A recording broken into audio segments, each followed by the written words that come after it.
Hello and good afternoon. Thanks for the detail. Welcome to the final session of the Faster Project EV Roadshow. This afternoon's final session is hosted by myself, Gary McRae from Urban Foresight, and I'm here with Euan and James, who are going to help us all bust some myths today. I'm going to go slightly off script.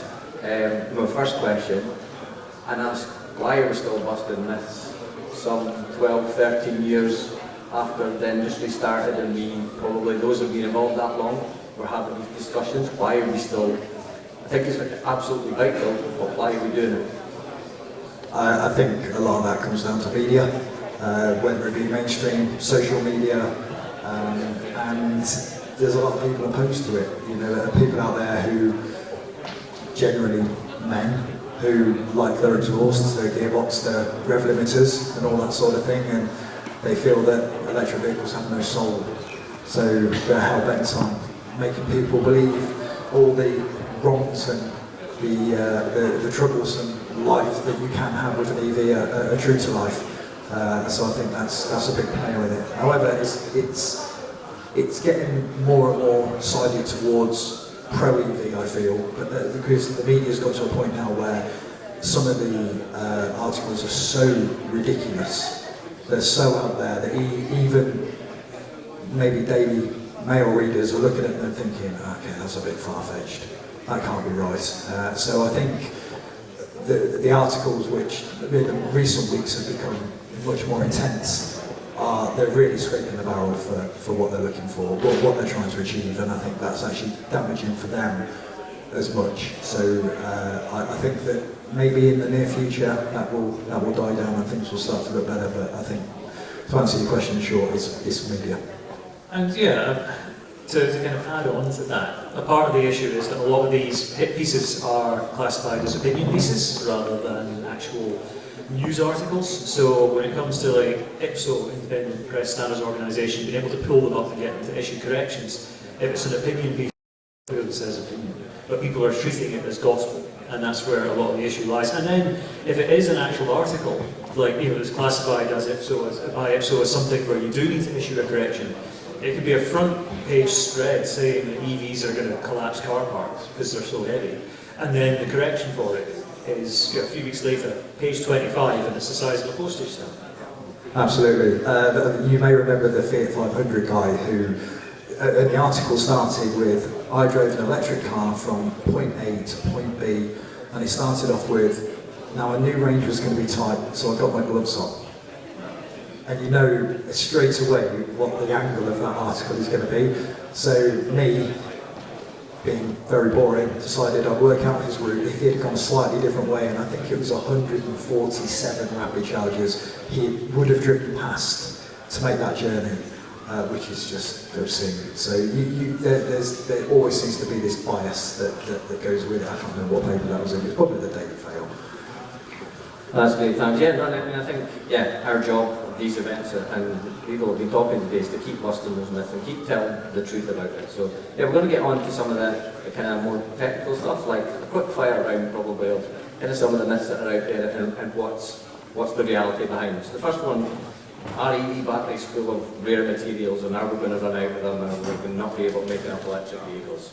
So, first and foremost, there are no rare earth elements in a lithium-ion battery. If you look at the periodic table, and if you were to shade in all of the rare earth elements, and then shade in all of the different elements that you would find in any of the broad family of chemistries of lithium-ion battery, there is zero overlap. So, the issue isn't so much abundance of raw materials, because of even lithium, which is the one that people keep saying, oh, it's really not. There's something like 80 billion tonnes of lithium on land. And if that's not enough, there's 230 billion tonnes of lithium in seawater. Not deep sea mining, not the pebbles on the ocean floor, just seawater. And if you were determined enough, you could extract that. That's why you get like lithium brines in South America, because those arid landscapes used to be sea at one point, and that's obviously the salt that is in there is dried up. So 230 billion tonnes of lithium is enough for about 18 trillion Nissan Leafs. We are not going to run out of these materials. It's all about how quickly we can extract them. And there are some shortfalls that are predicted for lithium, for nickel, for example, by 2030. And that basically just means there needs to be more extraction, and there needs to be more ethical extraction as well. And incidentally, ethical extraction generally means you get even higher yield of lithium, for example, from the same resource. So it's a win-win-win. And also, whilst that's happening, there's a great diversification of chemistry. So we've already seen, in the case of nickel and cobalt, lithium iron phosphate batteries coming to the fore. Teslas that could be, they're capable of 2 to, I think actually possibly coming up on 300 miles for the latest Teslas that will do that with lithium iron phosphate. No nickel, no cobalt. So we're seeing such an increase in trend towards these cheaper, more ethical chemistries that these 2030 forecasts might not actually be accurate. And then on top of that, the sodium ion coming in, coming online fairly soon, that doesn't even need lithium. And then there's all these different chemistries that you can use, not just in electric vehicles, but there's alternatives for like grid-scale energy storage, like cryogenic air. The efficiency of that starts at about 60%, and then if you're clever with it, you can get it to about 70%, which is about the same as pumped hydro. But unlike pumped hydro, you're not geographically limited. You can deploy it anywhere. And what does that mean? You've freed up the more supply-constrained materials for sectors that need it, like electric cars, like consumer electronics. Longer answer than you were expecting for a quick fire round, but it's not rare earths. It's not that scary. There's ways and means about it, and like honestly, the reviews and the estimates of how much of these materials we'll need change all the time because there's new chemistries coming in that are like, oh, so we don't need that now. And they can be recycled. So it's not a one hit. It's not like oil. We put it in the car, we set it on fire, it's gone. It's reusable. So the point where they say we're going to run out, well, we've got that endless supply, if you like. So very true. Part of the issue is actually that EV batteries are lasting so long that by the time it will take a long time before they're dead at any kind of sizable scale. But that's not stopped over 100 companies setting up worldwide to do lithium-ion battery recycling. And incidentally, the UK is one of the leaders when it comes to lithium-ion battery recycling. The universities of Birmingham and Leicester have developed a direct recycling technique where it basically uses an ultrasonic bath to sugar the actual electrode material that holds the reaction in place off of the metal foil it's coated onto. And then you basically just sprinkle a bit of fairy dust on that and slap it in a new battery. And I'm not kidding you here, the performance of the new batteries made from the recycled ones is better than the performance of the original batteries when they were new. So it's like twice cooked chips at a gastropub. You've done something twice and you've made it even better. I won't bore you with the electrochemical reasons why, although they are quite fascinating, but we're probably up against it time-wise, so I'll stop there. Yeah, thank you. But, so yeah, kind of part of that question was the process going into making electric vehicles. It's often reported that process makes them more carbon intensive than the petrol and diesel. Is that true? Is it a fact or not? So there was a website that I was made aware of, and it worked out that running on the UK grid or a European grid mix average, that an EV from China delivered here, depending on the size of the car, landed with between, I think it was 9 and 12 tonnes of embodied CO2, whereas an internal combustion car was between 4 and 7. But the point of equilibrium where they passed over, so the ICE car will be running internal combustion fuel and burning fuel, the electric car will be using just from the grid, was 18,000 miles or 18,000 kilometres. I think my MG5 worked out at about 20,000 kilometres. But after 200,000 miles, it would have saved 60 tonnes of CO2 over 200,000 miles. So that currently sits at 20 months old and 85,000 miles. So it'll be 200 within 4 years. And at that point, I think we could argue that, okay, maybe it's much more intensive to produce, but again, that's changing and it's becoming less intensive. At the end use, when the battery can be taken out and used for grid storage or other sources, it's a much cleaner option, definitely. And that battery lasts a lot longer than a typical petrol or diesel engine as well. So, with the exception of like the early Nissan Leaf taxis, for example, because they don't have active thermal management, they don't actively cool the battery, you'll find that if they're constantly rapid charged, they cook themselves and die quicker. But everything else, pretty much everything else on the market has liquid-based thermal management, and that's able to wick away that heat before it can do any long-term damage. So you're looking at hundreds of thousands of miles to the extent that actually you need to build another petrol or diesel car to achieve the same mileage that the electric car can achieve. So that immediately means you saved that amount of embodied CO2 for another car. Just before we move on, I knew there was a fun fact about recycling that was local to the FASTER project, obviously since we're in the Highland region. The first lithium-ion recycling plant in the UK was opened in Gloucester back in 2004. It was research, it was an R&D project. It's not there anymore, but it was a great pioneer, and it was pretty much, I know the Highlands are a huge region, but it was on our doorstep today. So. Thank you. And I think, yeah, for me, when you see those statistics, they're based on grid factors of today. We all know what's going on in renewable energy in the country, so again, it's not based on the future. So yeah, that's interesting. The next one I think we touched on it slightly is, I've been in the EV industry for about 12 years, and my dad still talks about, I'll replace the battery in my car. And I always say to him, well, do you ever think about replacing the petrol engine when you buy a new car? Is that ever a consideration? And have you ever had to? And he says, no. And so yeah, for me it's like, why are people thinking about that? Because James, you'll know a lot, you do a lot of the repairs. Have you ever had to replace the whole battery, the whole makeup of an electric car? So we have replaced traction batteries in EVs, but only for upgrades. So, and it's only been Nissan Leafs. So with the early Nissan Leaf, I think had a usable 18 kilowatt hours, which that's equivalent to 1.8 litres of diesel. So very small amount of energy. And technology's moved on a lot, and you've then got them same owners looking at people with EVs that are travelling 250 miles, and they're thinking, well, I want that. So fortunately, the batteries are pretty much interchangeable with a little bit of wiring and some fandangle software. So yes, we have replaced them, but with that, the old batteries, the customer nearly always leaves it with us, and we strip it and we sell the modules. So on occasions, and I probably shouldn't say this in case anyone in here has had one of our battery upgrades, we've made more money selling the modules from the old battery to people to build home storage than we have from actually upgrading the battery. So yeah, nothing in landfill, but the old modules, they get reused, all of them. And we sell to universities. Cambridge University buy them, they buy the casings for some reason. Other companies who are doing tests on batteries, so yeah, we sell them all. It's worth pointing out as well that the Nissan Leaf is one of the most reverse engineered electric cars on the market. And in fact, there's a Scottish company that's working on an aftermarket replacement pack for the Nissan Leaf that has liquid-based cooling in it as well. So not only would you be getting more range because it's a physically higher capacity of battery, but that thing will do hundreds of thousands of miles, just like any liquid-cooled EV out there. And there are a lot of taxi drivers in Scotland or private hire drivers with Nissan Leafs who have caught wind of this development and are in regular touch with them. But there is a Scottish company that will hopefully have a solution to this issue, which will give you a bargain long-range reliable taxi. So that'd be it, wouldn't it? Thermal management, and then maybe CCS, and that would be...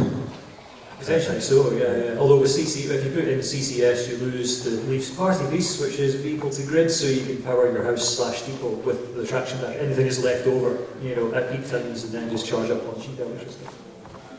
Thank you. Kind of final question on the battery performance that gets asked is like, are they powerful enough? Can they do big cars, big vehicles? I think for the people that have attended here today, the answer is sitting outside. But yeah, I just wanted to say that what can batteries and vehicles do? What can they power?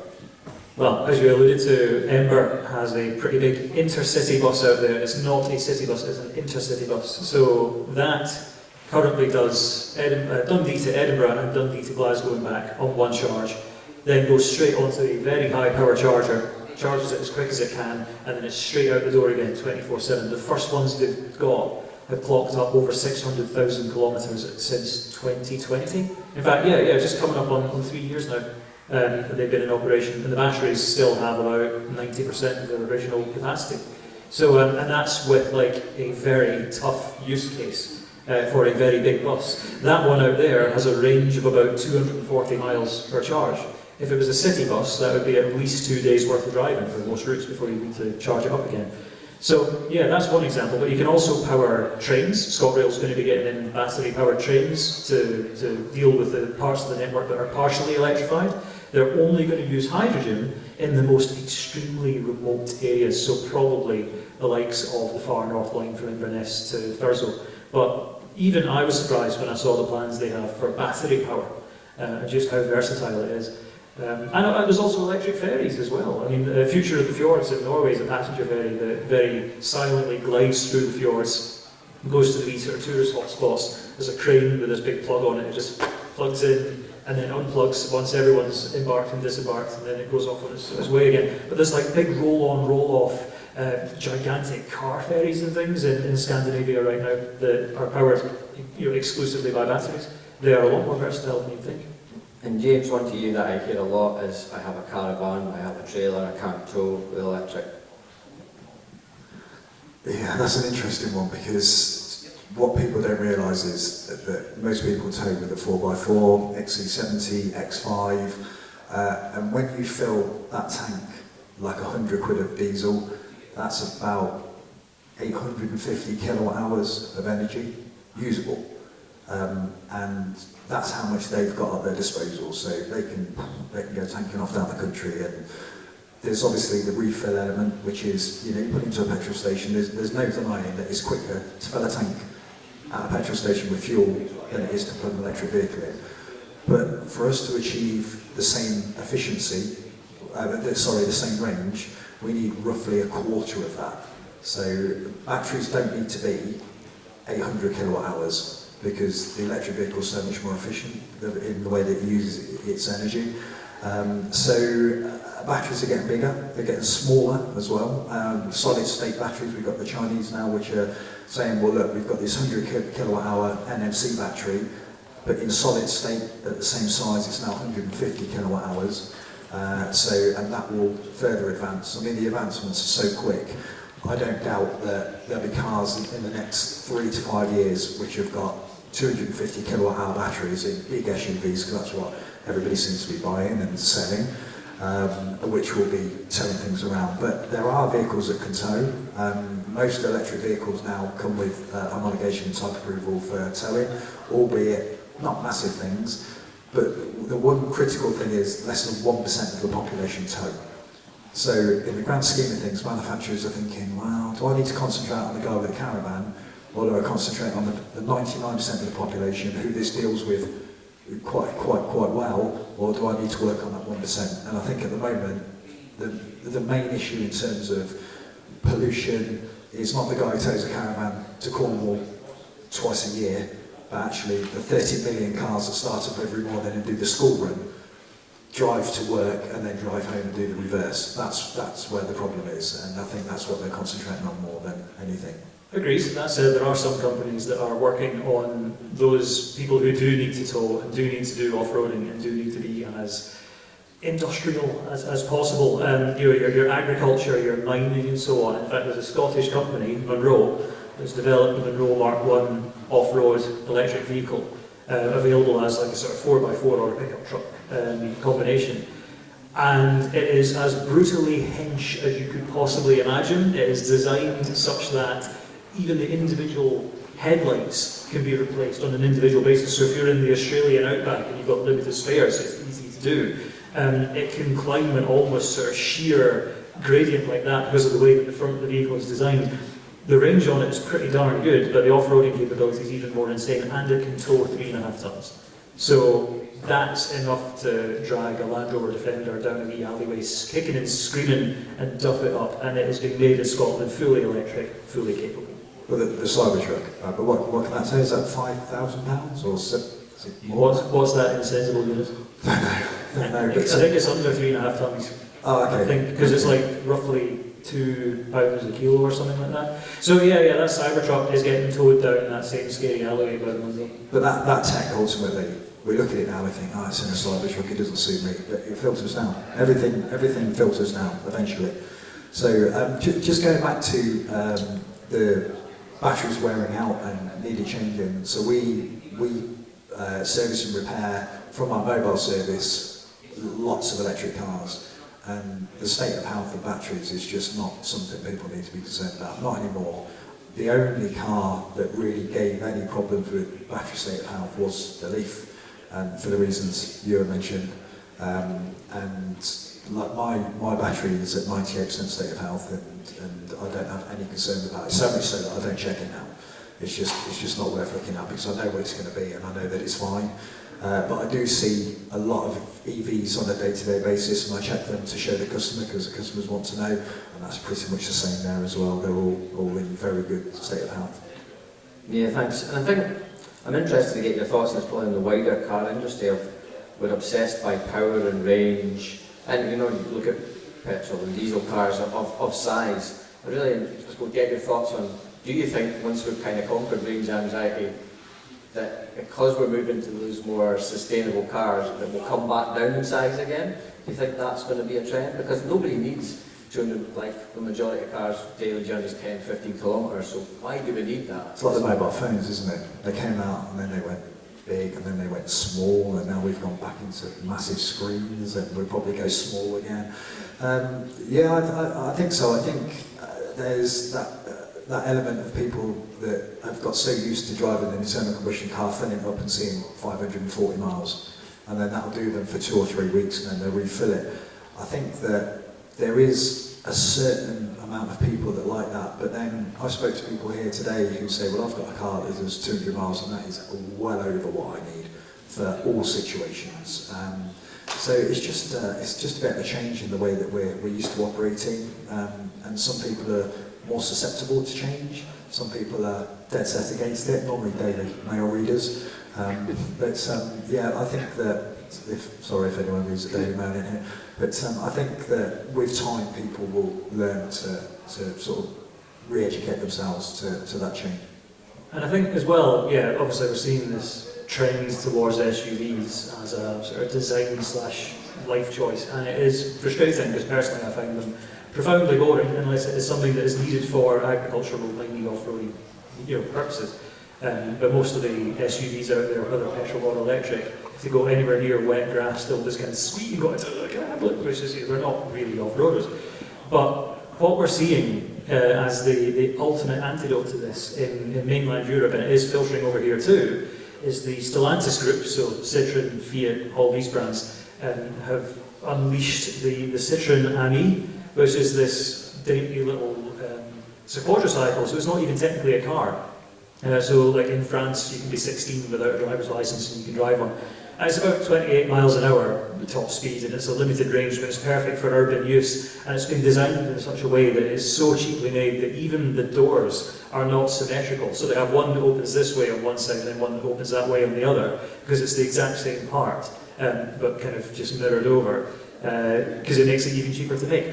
And people love them. Like genuinely, like whenever you see one on the road here, because it's a novelty, people will let you out at junctions and can wave at you and things. But Fiat has just released its version of it, and it looks suspiciously like a Fiat 500, which is the ultimate kind of. It's like the Fiat 500 is as close as you get to bling, isn't it? You just kind of, you could wear it on your finger. And in this case, they've got like this cute little quadricycle version of it, and that's probably going to sell like hotcakes.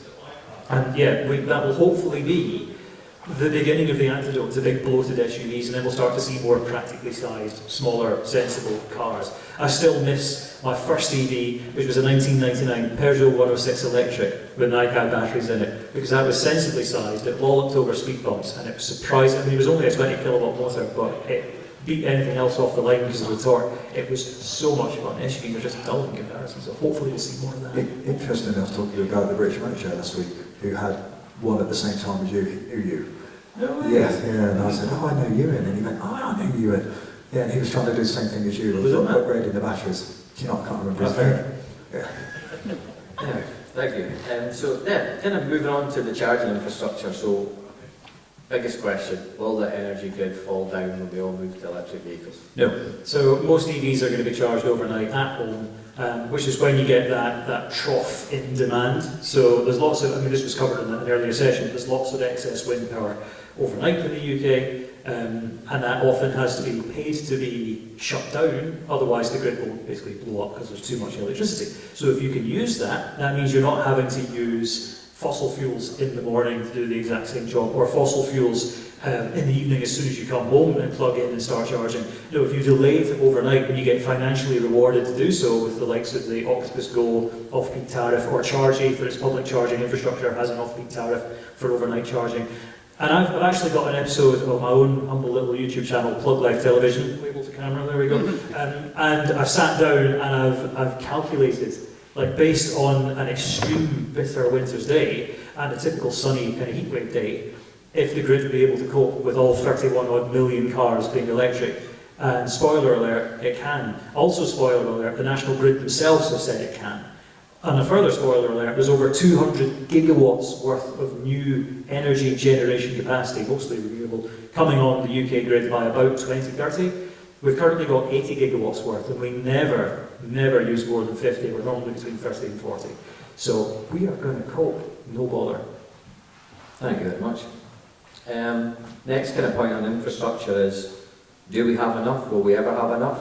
I think it was mentioned on the earlier panels that we don't have to have a replacement for petrol stations. That is the advantage of it. It can be anywhere. So will we get to a point where we have enough?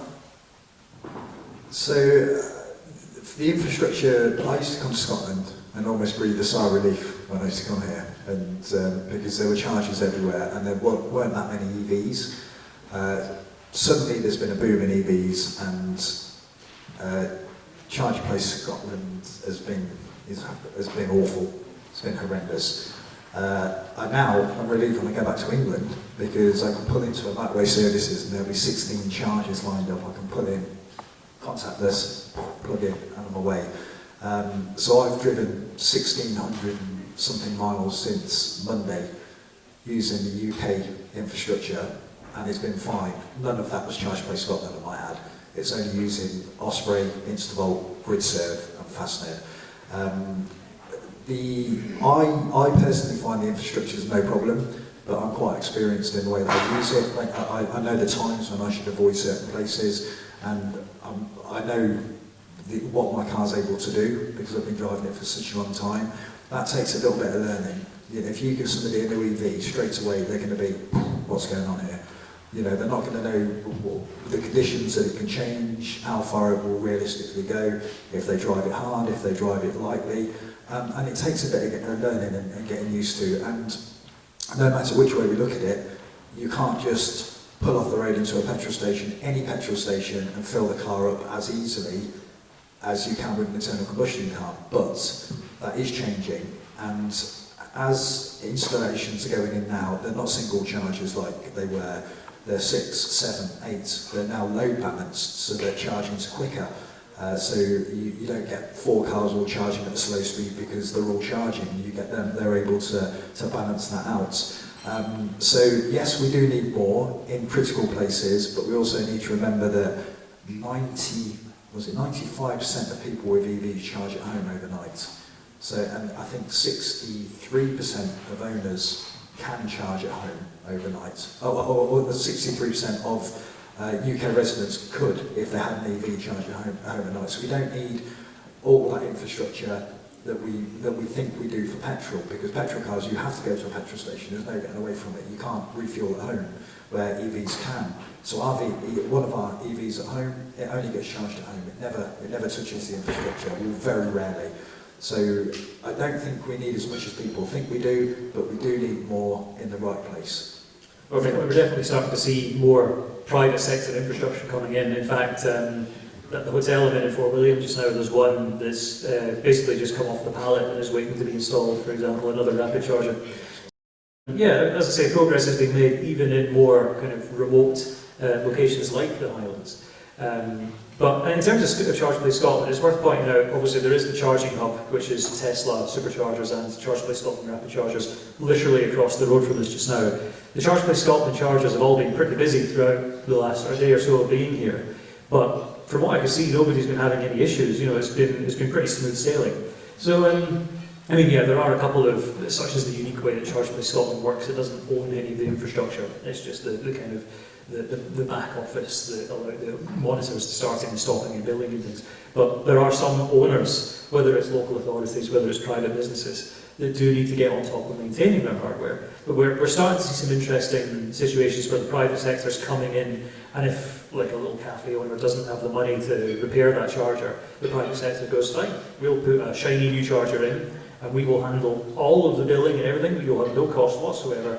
Oh, and we'll pay you a lease, a ground rent, you know, in exchange for access to your land. That's already happened at Tyndrum, at the Real Food Cafe, and yeah, it's been night and day. The cafe owners are so happy with it, the EV drivers are so happy with it. So yeah, we're starting to see that even in more rural locations. And obviously that's what the Faster project's about too, just helping out, filling in those gaps and complementing sites where the existing rapid chargers are a bit busy for our liking. It would need a few more. They're putting those in. I think one of the problems we had in Scotland as well was it was free for so long. So who could compete with free? You can put a charger in at 79p a kilowatt hour, and nobody's going to use it because they can park there and charge for nothing. So that was a real problem for the private sector. But now what's happened is the charging network is so bad, and even when they're charging for charging, people are thinking, well, actually, I just want to charge. I don't want to have to run the risk of getting there, it not working, somebody being on it because it's cheaper. So there's now a GridSurf hub at Kinross that's just opened. You've got Osprey just down the road at Loch Lomond, and I think people have got smart to it now. They think they just want to be able to plug the car in, charge, and get where they're going. They're okay to pay a little bit extra, so things are changing up here, which is good. Yeah, you compete with free by being reliable, and that's like even in the few areas left in the Charge Plus Scotland network where it is still free to use because the owners of the hardware haven't put tariffs in yet, you will see demand for that private sector infrastructure. And yeah, that's a good thing because that's encouraging better hardware, better reliability, better support. But that said, there's been support given by the Scottish Government to local authorities and site owners of Charge by Scotland infrastructure to help them to make it kind of more sustainable going forwards, making sure that it's a reliable, well-supported piece of hardware. So that change is coming, and we're already seeing it. Yeah, I think for me, if you go back over the industry, there's been an obsession with putting charge points in the ground and forgetting about making them work and making them reliable. And I think, yeah, some of that is around the complications around who owns it, who maintains it, who pays for it. I think it's becoming clearer, but in the rush to do more, we forgot about maintaining it. And I think you can go back to very early funding from the UK government, which was plugged in places. There was no long-term sustainable plan in place, and I think lots of networks suffered from that, and I think we're hopefully all learning the lessons now and saying, right, we need to do it better, and it's about, like you said, we've got to provide a good service, but it's no use. Well, I think if you look at the reliability of companies like Osprey, Instavolt, GridSurf is high compared to Charge by Scotland, which is very low. It's probably down there with BP Pulse, and they're pretty chunky. Right, thanks for that. So we'll move on to kind of the weight of vehicles, some of them we talked about, and tyres and brakes. Are they more polluting than diesel or petrol? Vehicles braking? I mean, you're dealing with them every day, aren't you? So 60 tonnes of CO2 over 200,000 miles says no. But we concentrate on CO2. We don't concentrate on sulfur dioxide, nitrogen dioxide, CO, all the other pollutions attributed with burning fuel. Because you've got to remember, we're putting oil or fuel that's been refined into our car and we're setting it on fire. That's the crux of it. We're setting it on fire. You can't set something on fire, and no matter what exhaust treatment systems, CATs, selective cat reduction systems, AdBlue you stick on there, you can't clean it up. It's got to come out somewhere. Unfortunately, it comes out, and particulate matter now is so small that we don't breathe it in, it just goes through our skin. It's that small, so it's bad. So no, there's no way in the world an EV is more polluting, and you'll see the facts in the Daily Mail, 200,000 miles to break even, and it's all very, very misleading. Tyres, so my MG5, bearing in mind we're motorway use, so 50,000 miles from the set. My car is heavier than a Ford Focus diesel by 60 kilos. It's probably a lot heavier because it's full of tools and equipment as well. But the tyres say differently. The tyres say, well, actually, it's heavier, but maybe our use case is a little bit different because we're not driving around town so much. The brakes, brake particulates, that's another one. The brakes will outlast the car, I'm sure. And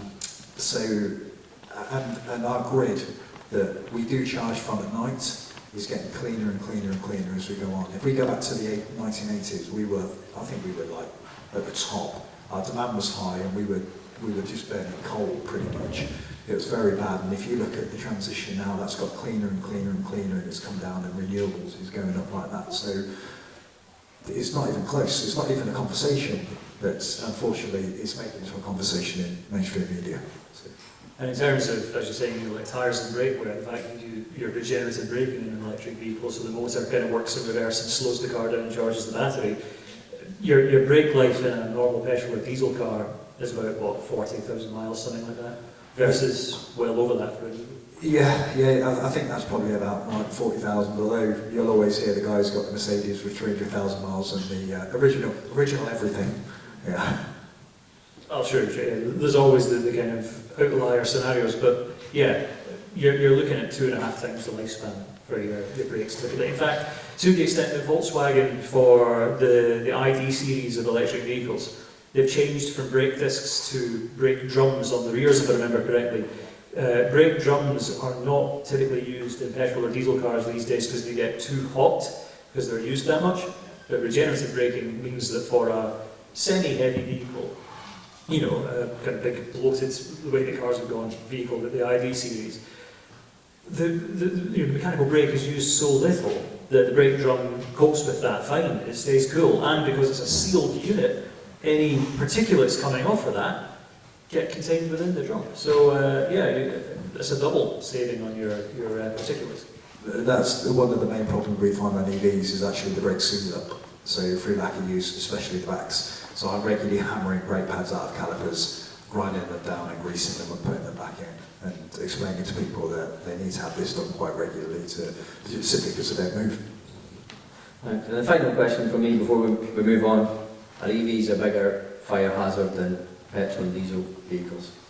So there have been some recent kind of reports on this from fire agencies and so on.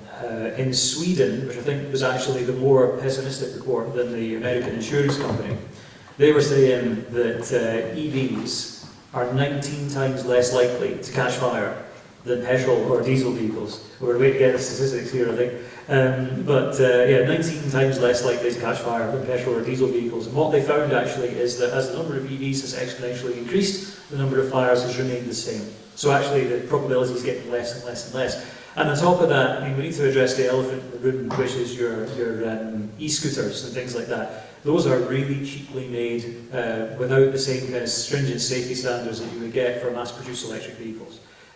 So, you know, that's where you get the spontaneous combustion of an e-scooter on a bus or something like that. But the battery that's in an electric bus, for example, like that one out there, is lithium iron phosphate, and that is incredibly reluctant to catch fire. You have to do something spectacular to get LFP to catch fire.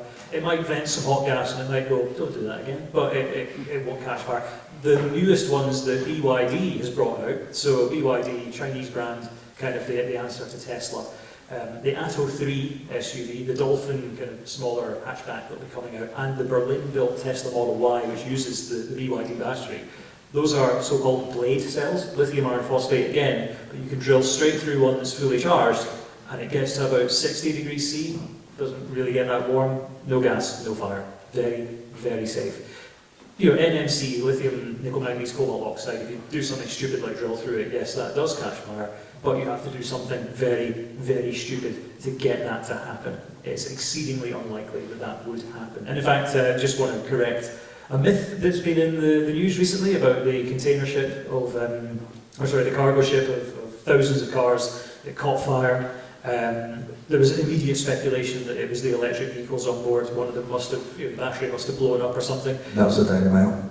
Was it? Yeah, it was, and then a bunch of other tabloids ran with it. There was all this hysteria and people kind of pointing at the EV experts and going, I told you it wasn't safe. Now, it turns out that the floors of the ship where all the petrol cars were, basically they were kind of welded, the vehicles had welded themselves to the ship. It was super strong fire.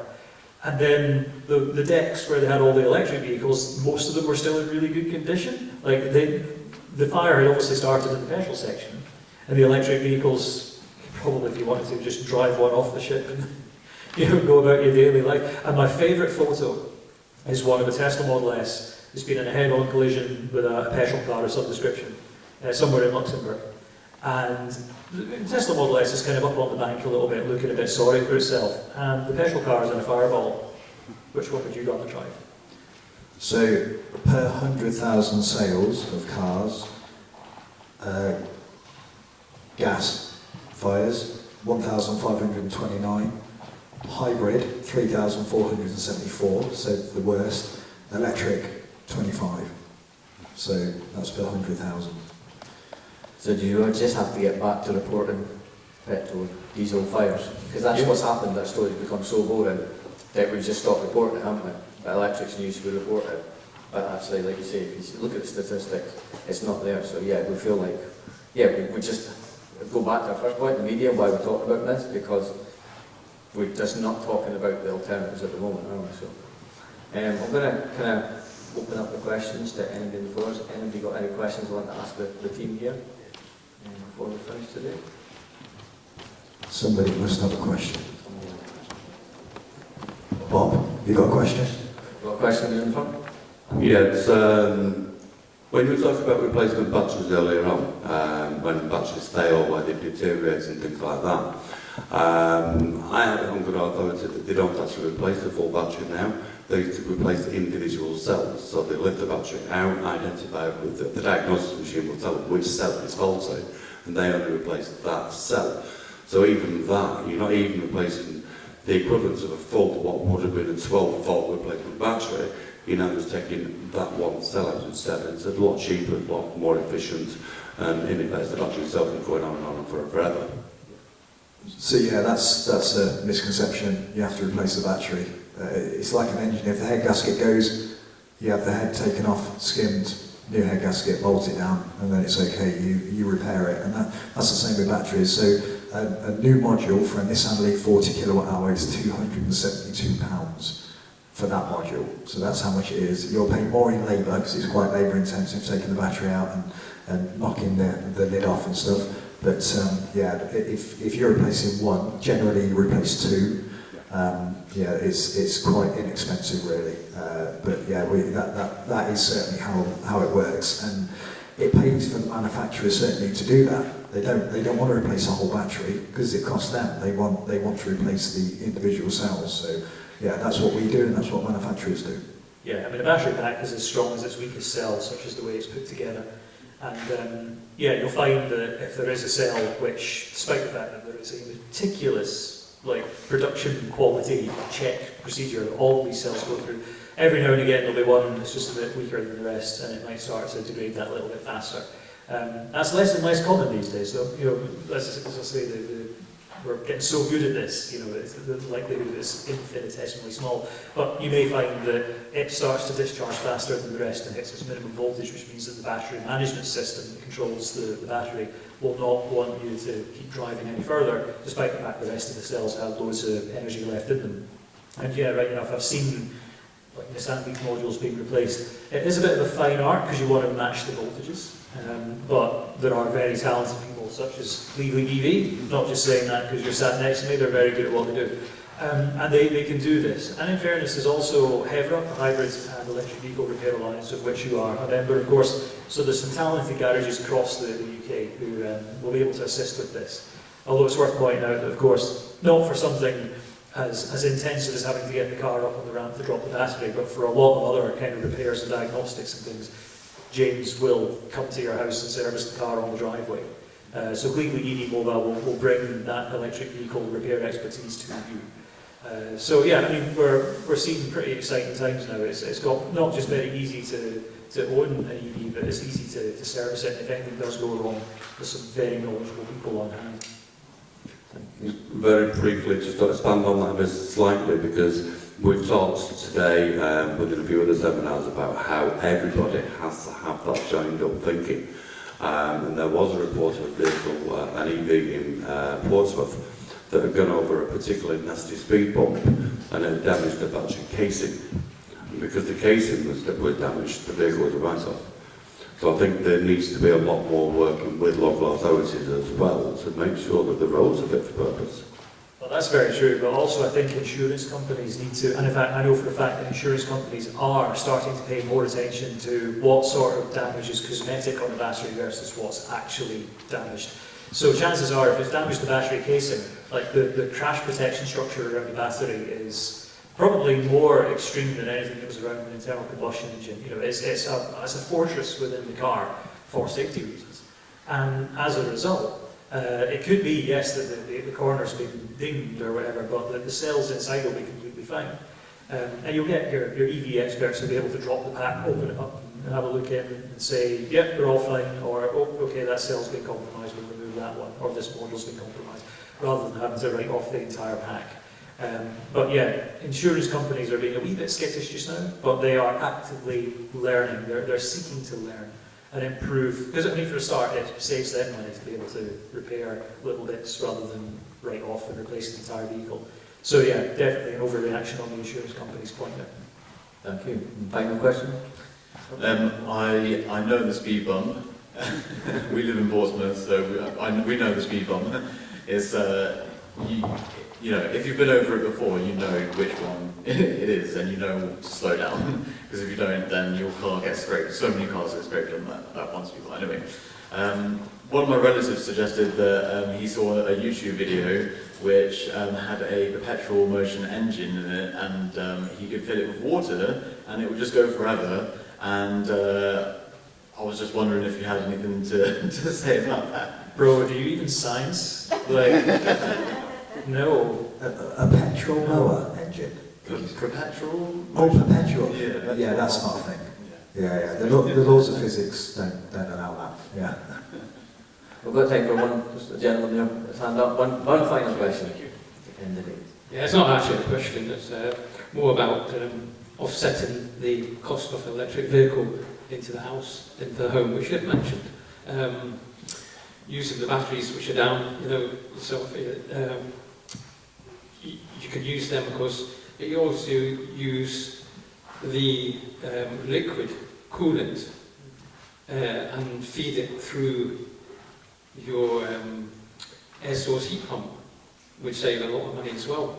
Because the more heat you put near the air source heat pump, the lower that cost of that running goes, you know. It's amazing what just a wee fire near that actually does save in electricity. So there's a saving there as well. Sorry, are you talking about using the coolant from the cars? No, using the actual, taking the batteries when they're no longer high enough for use in the vehicle, Yeah. for power in the home. Yeah. Sorry, what? I mean, So taking the battery for the home use, the storage of home use. Yeah. So you would, take for example, like your Tesla battery, drop it out of the car as a sealed unit, have that on a wall or in the shed or something like that. But you're saying about the battery coolant within that, hooking that up to the heat pump so that if the battery is generating heat, that can be used to transfer heat into your home. That's correct. To be honest, the C rate, the power in watts over the capacity in watt hours that home energy storage puts on a battery. Just an idea. Oh yeah, It could be looked at It's- as like maximum, because I know obviously it does. You know, you're taking that air and stepping that up. That's what it does. The air source heat pump. So the more heat near there, the better. We definitely Or just put it straight into the house. Yeah, Feed I it mean, through. a home energy storage battery is not going to generate that level of heat. It's an interesting idea, but it's not going to generate that heat. to give an example, you could drive 200 miles in an MG5 and the battery will be at about 10 degrees. Yeah. So it just doesn't get It's hot. just squeezing everything out. Yeah. That's Yeah, the way I'm and thinking. you're talking about the very, very small amounts, aren't you? If I came home and said to But you my can wife, still step that up. if I came home and said to my wife, look, that battery's at 10 degrees, that's going to be your bathwater, she would be like, get off the road. Now, another one is the electric company. The storage of lead acid batteries, the flood. I'm told that it's going to be one of the best storage. Lots of exciting ideas. Yeah, it would be. Lead acid. Yeah, Lead I think- acid, yeah. Recycling and that, it's easy. I want to thank the panel for their excellent myth busting. I think it's really Storage. important we do this. I suppose my biggest thing is, what's the myth busting? It's a car. It's just a car. Like, while we all talk about it, we need to bust these myths. You go in it and drive it, and it does what your car used to do and will always do. So just someday we'll be stopped talking about this, we'll just be accepting it's a car. So yeah, thanks very much for the panel and interesting questions. Thank you. Thank you very much.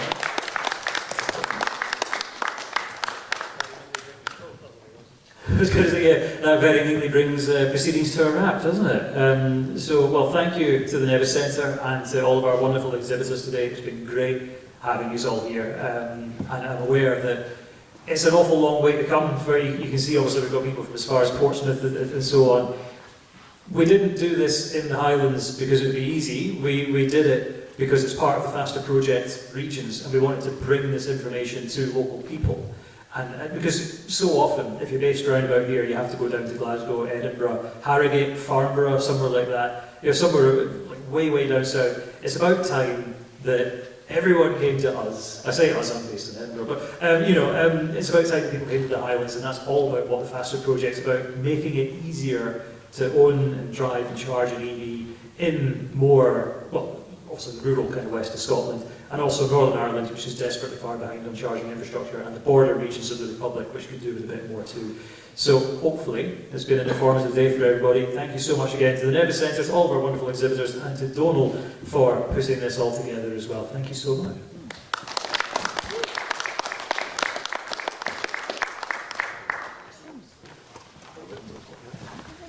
And for everyone behind the scenes, by the way, thank you. I forgot. You have been so busy running around, I totally forgot you were there. Amazing people. Thank you, everyone who's been helping out today.